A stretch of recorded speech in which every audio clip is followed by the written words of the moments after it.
Hello दोस्तों, कैसे हो आप सभी लोग। उम्मीद करता हूँ सब खैरियत से होंगे। तो आज भी मेरे पास आपको बताने के लिए काफी इंटरेस्टिंग न्यूज है, तो वीडियो को एंड तक लाजमी देखिएगा। तो चलिए पहले न्यूज के बारे में बात करते हैं। तो हम बात करेंगे नेपाल में होने वाले प्रोटेस्ट के बारे में। यार आप यकीन नहीं करोगे नेपाल की जेनजी ने क्या कर दिखाया है। नेपाल की जेनजी ने ऐसे हैवी प्रोटेस्ट किए हैं और इतनी बड़ी तादाद में वो सड़कों पे निकले हैं कि नेपाल की गवर्नमेंट टूट चुकी है। नेपाल के पीएम ने रिजाइन कर दिया है। इसके अलावा और भी बहुत से मिनिस्टर्स ने भी रिजाइन कर दिया है। जब ये प्रोटेस्ट स्टार्ट हुए तो नेपाल के स्टूडेंट्स पर डायरेक्ट फायरिंग की गई, जिसके नतीजे में 20 स्टूडेंट्स की ऑन द स्पॉट डेथ हुई और बहुत से इंजर्ड हुए। जिसके बाद नेपाल में और ज्यादा आउटरीच आया और प्रोटेस्ट और हैवी हुआ और नेपाल की गवर्नमेंट को तोड़ के रख दिया। और आज की डेट में तो प्रोटेस्टर्स ने नेपाल के पार्लियामेंट को जला दिया और नेपाल के जो पीएम थे केपी शर्मा ओली, उनके घर को भी जला दिया गया है। इसके अलावा उधर के जो प्रोटेस्टर्स हैं, उन्हें मिनिस्टर के घरों से जो करप्शन के पैसे मिल रहे हैं वो भी ऐसे हवा में उड़ा रहे हैं, जैसे रजब भट्ट की बाजी की चौथी जान जाई हो। नेपाल की जेनजी ने तो उधर की गवर्नमेंट और फौज दोनों को यरगमाल बनाकर रखा है। आपको कुछ क्लिप्स दिखाता हूँ, आप खुद देख लें कि उधर के क्या हालात हैं।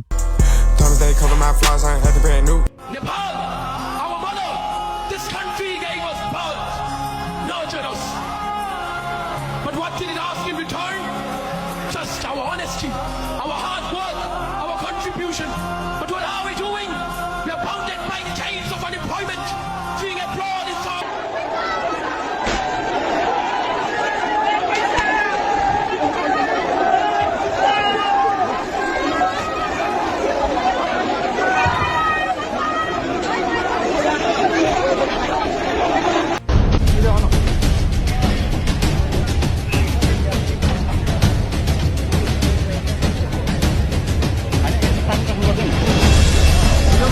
सुनने में आ रहा है कि केपी ओली दुबई भागने की तैयारी में है। तो अब बहुत सी वीडियोस वायरल हो रही हैं जिसमें लोग रिक्वेस्ट कर रहे हैं कि दुबई में जो भी नेपाली हैं वो इस बड़वे को मार दें। आप ये क्लिप चेक करें। गाइस दुबई में कितने भी इंडियंस है, पाकिस्तानी है, जो भी नेपाल को सपोर्ट करता है ना, हमारा देश का प्रधानमंत्री अभी दुबई भाग के आने वाला है, ऐसा खबर मिला है।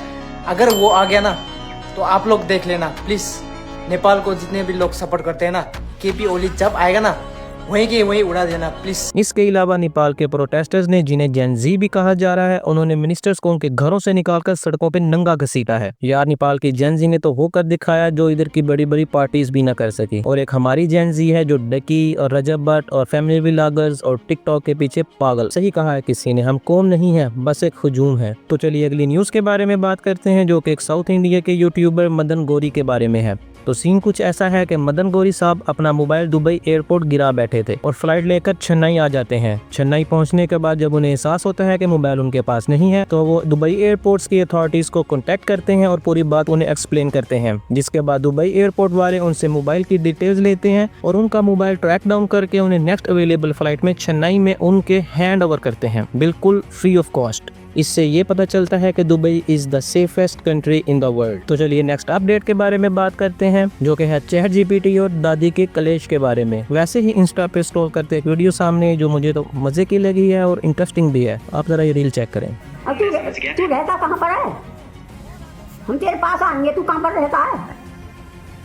मैं किसी एक जगह पर नहीं रहता, लेकिन मैं हमेशा ऑनलाइन आपके सहयोग के लिए मौजूद हूं। तू वैसे ही डोल लो सड़क पे, तू सड़क पे डोले बेटा।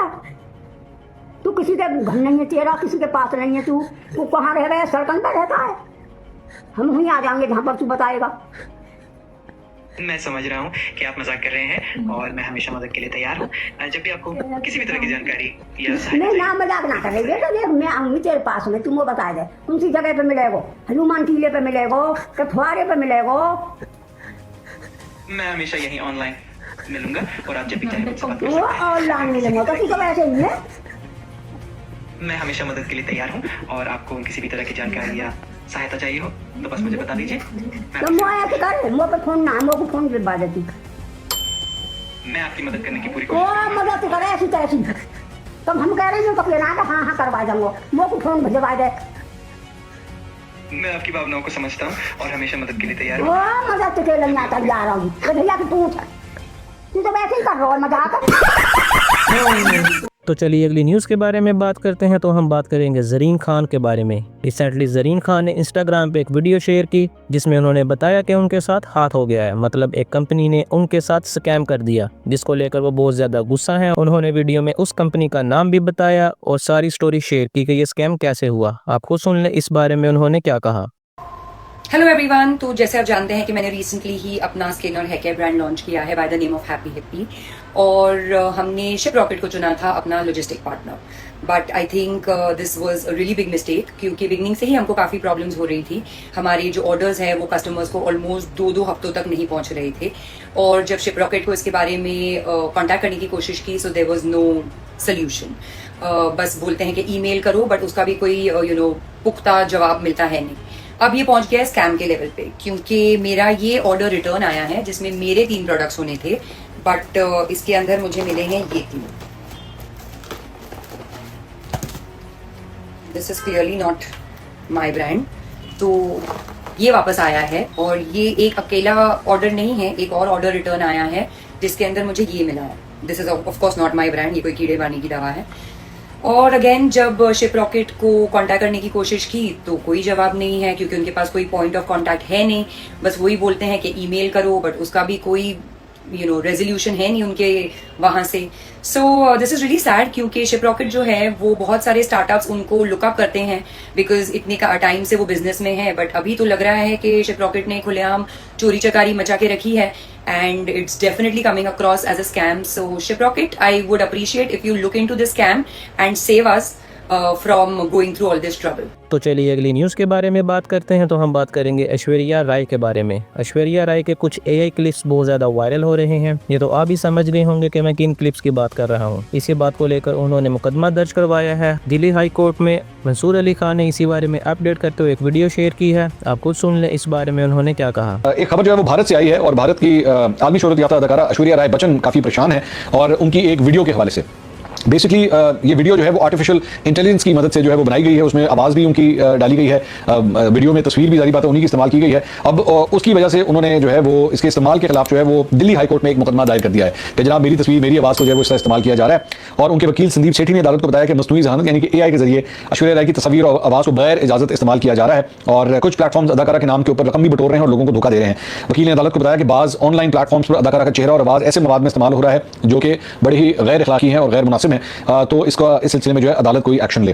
तो इससे पहले अनिल कपूर और अमिताभ बच्चन भी जो है वो इसी तरह के केसेस के हवाले से अदालत से जो है वो रुजू कर चुके हैं। ऐश्वर्या राय भी जो है वहां पे पहुंच गई हैं। तो चलिए अगली न्यूज़ के बारे में बात करते हैं। तो सबकी मां जो जापान का टूर करके आई है उसका पहला नतीजा मौसूल हो चुका है। यामाहा जो कि एक जापानी कंपनी है, उन्होंने पाकिस्तान में अपनी प्रोडक्शन बंद करने का ऑफिशियली अनाउंस कर दिया है। मतलब कि अब 2026 से हमें यामाहा की मोटर बाइक्स का कोई न्यू मॉडल देखने को नहीं मिलेगा। मंसूर अली खान ने इस बारे में क्या कहा, आप खुद सुन लें। बड़ी अफसोसनाक खबर है, और वो ये है कि मारूफ जापानी कंपनी यामाहा उसने जनाब पाकिस्तान में मोटरसाइकिल की पैदावार प्रोडक्शन जो है वो बंद करने का बाकायदा तौर पर ऐलान किया है। ये प्रेस रिलीज है जो आप स्क्रीन के ऊपर देख रहे हैं। उन्होंने बाज़ाब्ता ऐलान में कहा कि कारोबारी पॉलिसी में तब्दीली के बायस हम मोटरसाइकिलों की पैदावार जो है वो बंद कर रहे हैं। उन्होंने कहा कि पाकिस्तान में यामाहा मोटरसाइकिल इस्तेमाल करने वाले तमाम सार्फिन का हम दिल की गहराइयों से शुक्रिया अदा करते हैं। हम आपकी बरसों पर मुहित हिमायत और वफादारी की नहायत मशकूर हैं। कंपनी ने यकीन दहानी करवाई है कि डीलर्स के जरिए मौजूदा यामाहा मोटरसाइकिल सार्फिन के लिए स्पेयर पार्ट्स जो हैं वो हम फराहम करते रहेंगे, वारंटीज और सर्विसेज जो है वो हम देते रहेंगे, लेकिन मजीद प्रोडक्शन जो है वो बंद की जा रही है। अच्छा, ये ज़हन में रखिएगा कि ऑब्वियसली आप जानते हैं कि यामाहा जो है वो एक जापानीज ब्रांड है, और अब मार्केट के अंदर बहुत से चाइनीज ब्रांड्स जो हैं वो आ चुके हैं जो कि निस्बतन काफ़ी चीप हैं। उनके डिज़ाइन वगैरह भी काफ़ी मॉडर्न है, और उनकी जो एसेसरीज और फंक्शंस हैं वो भी काफ़ी ज़्यादा एडवांस हैं। तो इसकी वजह से भी बड़ा स्टिफ कॉम्पिटिशन जो है वो हुआ है, और पाकिस्तान कोई वाहिद मुल्क नहीं है जहाँ पे जापानीज ऑटोमोटिव इंडस्ट्री जो है वो उसको धचका पहुंचा है। दीगर और ममालिक के अंदर भी इस तरह हुआ है। तो चलिए अगली अपडेट की तरफ चलते हैं। तो हम बात करेंगे एस्ट्रोलॉजी की इकरा कंवल और छक्के अरीब के बारे में। जी हाँ, सबसे पहले तो मुबारक हो उन छक्कों को जो इन्हें देखते हैं वो सब मामू बन चुके हैं, क्योंकि इकरा कंवल मम्मा बन चुकी हैं। तो इकरा कंवल के यहाँ न्यू कंटेंट की पैदाइश हुई है बेबी गर्ल के नाम से। अल्लाह पाक इस बच्ची के नसीब अच्छे करे और हयादार और पर्दादार बनाए। आप इतना इस अरीब छक्के के रिएक्शंस चेक करें। ये तो आप लोगों ने खुद देख लिया, हम लोग को क्यूरियोसिटी लगा दी है। वो बार बार कही जा रहे हैं इतने प्यारे गुलाबी होंठ गुलाबी होंठ। अच्छा चलो, हमारे कोई सी खुशी ना हो गया है। टाइम आप